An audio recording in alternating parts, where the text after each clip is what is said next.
like to dub the 2024 NFL season as the season of clock management. What is going on? All the Bengals had to do was take a knee 3 times and kick a field goal with 15 seconds left. Instead, they ran the ball, gave Denver an injury timeout, scored on 2nd down, left Denver with 1:24, and allowed a game-tying touchdown. Don't score a touchdown here, just use up the rest. Stutter steps, punch, tries, hits the... Now, I will say, gave Denver a free injury timeout. You can't control your players getting hurt. They'll push him across. Yeah, but that's just blatantly bad play calling. Did they accidentally score? I vividly remember Todd Gurley on the Atlanta Falcons accidentally scoring a touchdown against the Lions, and we won that game. That was COVID year. Who remembers that? We're throwing this back to start this video off. This is maybe one of my favorite clips of all time. Okay, so context, it's 16-14. The Falcons can just run the clock out and kick a field goal to win the game. That's what's supposed to happen here. For the field goal here. Todd Gurley should not score a touchdown. He should not. And they told him to. He broke the play, didn't he? And he literally tried to stop himself, and he couldn't. Like, look at him. He's trying to stop himself because he remembers like a yard too late, basically. Look at him, look at him, look at him. I'm tired of being a fucking loser. Joe Burrow on the sideline watching his defense, special teams, and head coach try to give away the game each week. That really is how it goes. Joe Burrow doing everything he can just to get the Bengals to a 500 record. Literally. But he's got to throw for 5,000 yards and 50 touchdowns. You know what it basically is? It's a quarterback road to glory on Heisman when you're on a bad team. You got to throw 6,000 yards and 60 touchdowns to hopefully beat Coastal Carolina. Oh my God, she's getting lit up with bullets. What is this from? Is this Lara Croft Tomb Raider? Dude, I'm gonna be honest. I don't know anything about like Tomb Raider, those games, Lara Croft. All I know is every Halloween there are 80 whores dressed up as Tomb Raider, and it makes me so ungodly horny that I should be put in prison. Yeah, that brother's starving. Bo Nix and Joe Burrow on the last Saturday of 2024. Tell him. Genuinely don't know how Zach Taylor has made it this long as the coach. I agree. I don't think Zach Taylor's that bad, but I think Zach Taylor is bad. Like, okay, here's my comparison. Brandon Staley, that guy deserved to be fired an eternity ago. That guy sucked. Zach Taylor's not on that level, but Zach Taylor is a very questionable head coach. Sean Payton watching Riley Moss trying to cover T. Higgins. Hey! Oh my God, this dumb bitch is a fucking idiot. Lingerie Football League, baby. This is what, like every once in a while I have existential dread, crippling depression that makes me not want to get up in the morning. But then I remember that the Lingerie Football League exists. Yeah! Yeah! Jamar Chase watching Joe Burrow and T. Higgins go off in the fantasy championship. That's what happens. There's too many mouths to feed. You know? Too many mouths to feed. Zach Taylor almost cost the Bengals playoff hopes because he wanted to pad Joe Burrow's stats instead of milking the clock. That's how it be. Zach Taylor, if he didn't have Joe Burrow to cover up his dumbass coaching decisions. Somebody said to me. Ironically, this is exactly how Justin Herbert covered up Brandon Staley being such an idiot. I'm sorry, I'm giving a lot of shit to Brandon Staley. Probably, no, it's justified. But dude, literally, Jim Harbaugh takes over after coaching Michigan for forever and just says, yeah, we're just gonna go to the playoffs. Cade York with the Bengals playoff hopes on the line. What the fuck? What the fuck was that? That was not even close. What the fuck? Joe Burrow when he sees Cade York celebrating in the locker room. I work for this nigga. You ain't do nothing. I work for it, nigga. Fuck you mean? How you want to sit up there and just sit down on your ass when I'm working and you want to reap the benefits of what I do? I work for this, nigga. Fuck Tell him. Me. You see it? Tell him. Sean Payton before the start of overtime. Who's the man? You're the man. Keep going. Keep going. You're the man. Yeah, you are. Dude, I want to know so badly what's going on in this clip. Watch this kid's hands. This guy's like summoning Dementors over there. Look at his fingers. What's he doing? Watch his fingers. He keeps doing it. What are you doing? Keep going. You're the man. Yeah, you are. He's freaking me out with that shit. What are you doing, bro? He's playing air piano. The Broncos missing the playoffs and Sean Payton looking like a dumbass. No, I can't laugh yet. I've got to hold it in. They're all gonna die. Oh, look at me. I'm Joe Burrow. I make $250 million. I'm a top 2 quarterback in the NFL. I'm attractive to every woman on earth. I own a Batmobile. I have a lesbian swimsuit model as my house sitter. Fuck you! Season. I have a lesbian swimsuit model as my house sitter? What kind of crock shit theory is that? He's banging her. Trey McBride caught 12 passes tonight just for the most important ball to doink off his head. Murray's going to throw it to the end zone. Up in the air. And intercepted. That's gotta hurt. Trey McBride is my fantasy GOAT. I will accept no slander. He dropped 30 points for me in the championship, and he pretty much got me there because he is a target merchant and the guy catches 12 fucking balls a game. Trey McBride leaving the field after the ball bounced off his face mask to lose the game, but he finally caught his first touchdown of the season. That's my GOAT. Rams fans watching Kyler Murray's pass get picked off in the end zone. I was a little horny. Understandable. Kenny Pickett with the funniest play of the season. This is literally the funniest play of the season. Yoink! Dude, he threw it like it was a bowling ball that got super glued to his glove. I have no idea what happened here. It like pulled him forward. It created a gravitational pull. It gained 100 pounds of weight. So it's like a JoJo's stand or something. First time in NFL history that the ball threw the QB. I'm so confused how this happened. I agree. I legitimately don't know how it happened. But I like this comment. Besides that play, he's been pretty good. Dude, he balled. Him and Devontae Smith were cooking. He put up a great game. Giants fans, after going through another season of hell, just to miss out on the top QBs for the second straight year.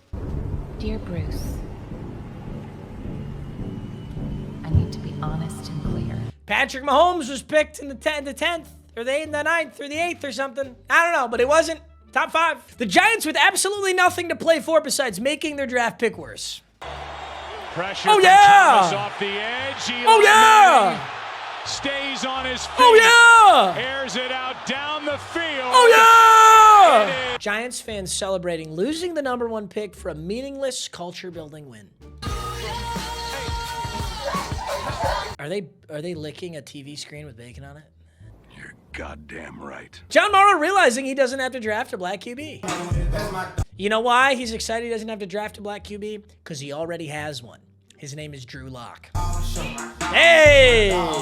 The Jets walked out with a boombox playing Gangsta's Paradise just to lose 40-14. They got smacked.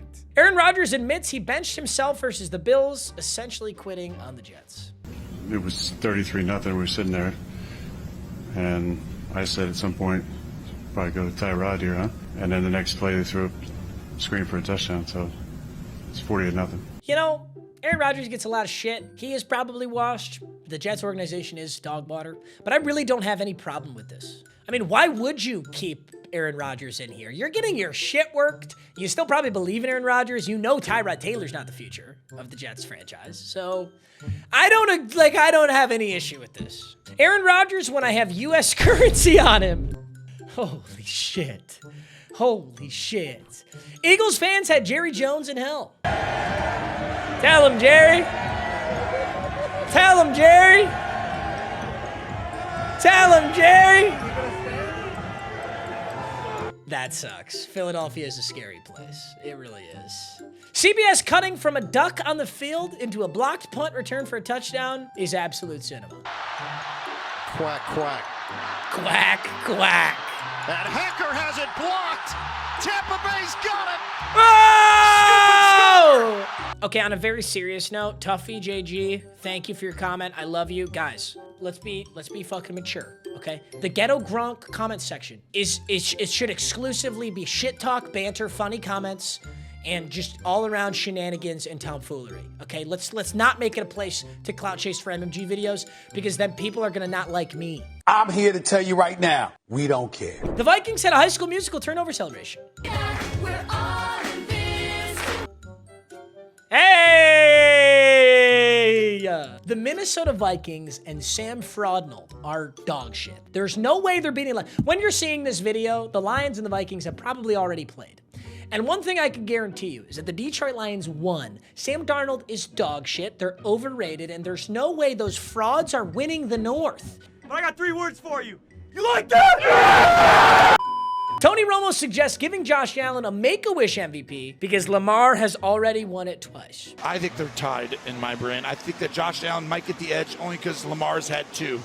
If Josh had 2, you're going to side with a guy who doesn't have one. That's just human nature, in my opinion. He's right, though. I mean, it's what we talk about all the time, voter fatigue. You're just like, it's literally it's the same reason we don't want the Chiefs to win the Super Bowl. Is there really anything bad about the Chiefs? No. In fact, the Chiefs on paper are a very likable team. They've got one of the best quarterbacks. They've got Travis Kelce. Isaiah Pacheco's a fun player. They've got a lot of young guys. Andy Reid's a really funny and great head coach. I'm just so sick of seeing them win. I'm over it, bro. Let me see somebody else win. Anybody else. I don't give a shit who. I'm not a math genius, but one guy seems to be leading in all categories except QB sneaks. Pass yards, rushing yards, total touchdowns, and interceptions. I can't wait to see the Lions score a touchdown on a fake version of this play next week. Again, blitz is coming. Oh, what was that? Throws it into the ground and right. Honest to God, this play was so outright ridiculous that I don't think it can be replicated. Giants fans watched their team throw away the #1 pick, and now they have to watch Saquon break the single-season rushing record versus them next week. That is absolutely insane, Carmo. The Falcons decided not to use either of their timeouts and let nearly 20 seconds run off the clock just to miss a long field goal because they ran out of time to get any closer. It's the year of clock management. I swear to, it's so bad this year. John Robinson and Penix is dropping back and throwing downfield and a comeback with Mooney at the 45-yard line. He is inbounds. Inbounds, so Atlanta has to take it. Yeah, you absolutely take a timeout there. That burnt 15 seconds. 17 seconds left. Penix again firing to Mooney. Incomplete, trying to come out of his brain. Damn, that shit was open too. Yikes. Raheem Morris after losing to the Commanders, but he saved an extra timeout for next week. Well, you still got it, don't you? Yeah, you still got it. Hey, he's just stockpiling them for the playoffs, you know? Because timeouts roll over. Younghoe Koo, send us home. Wait, who's this white guy? No!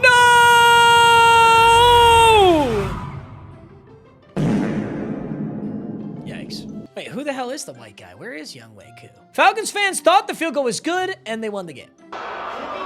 It does look like it's perfect. Like, it looks like it's perfect.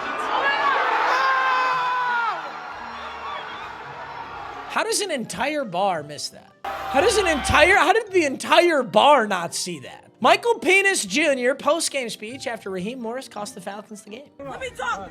Listen to these coaches. Look at me. These are the worst teams ever. Don't ever come back to this team. No. Anybody, don't come back. There's going to be no you football team next year. I love this clip. This has been the worst team, the worst experience I ever did. Players. This is not on you. So listen. It's on the coaches. Players, y'all did everything. Y'all gave your heart. Y'all did everything right. It was the coaches. Raheem Morris after botching the first half clock management by not using any timeouts. I'll fucking do it again.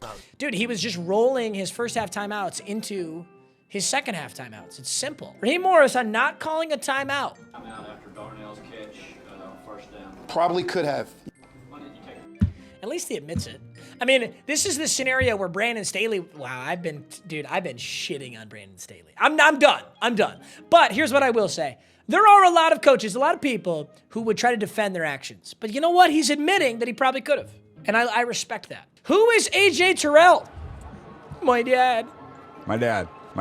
Scary Terry, I faced him in Fantasy Championship. He was worthless. Make sure to put your helmet on when you go in the locker room. Debo is going to beat the shit out of you. George Kittle to Jake Moody. You know, you put together a drive like that and execute the way they did. Tell him. I can't wait to see what trick plays the Lions have saved for the playoffs. If this is what they're calling in meaningless regular season games. Hook and ladder. Here's a little lateral to Get his Williams, ass. and he's down the sideline. Get his ass. probably a block in the back right there. That looked like a block in the back. Also, Ghetto Gronk. Meaningless regular season game. We had to win this game to get the 1 seed in the NFC. If we lose this game, we go to the 5 seed or worse. This was a massive game. We have to win the North, and if we had lost this game, it wouldn't have mattered what we did to the Vikings, because I think they would get the 1 seed. Why are you trying to beat the 49ers in a meaningless game instead of resting starters? Because fuck them, that's why. It is not a meaningless game. It just isn't. They would get the 1 seed even if they lost. If they beat Minnesota, Lions, Philly, Minnesota would all be 14-3, and the Lions would have the tiebreaker over both by divisional wins. This game was meaningless. Oh, well, shit. Casual. Listen, I will accept fault for absolutely nothing. What you guys got to understand is, like, the words that come out of my mouth and my actions, I'm not responsible for them. I will say it definitely wasn't meaningless because they beat us in the NFC Championship game next year, and that had to sit with me for like 11 months, okay? So it wasn't fucking meaningless. If anybody deserved to get shit on, it was the San Francisco 49ers. All right, gentlemen, you are so handsome. I think I rate your cock an 8 out of 10. Have a great day.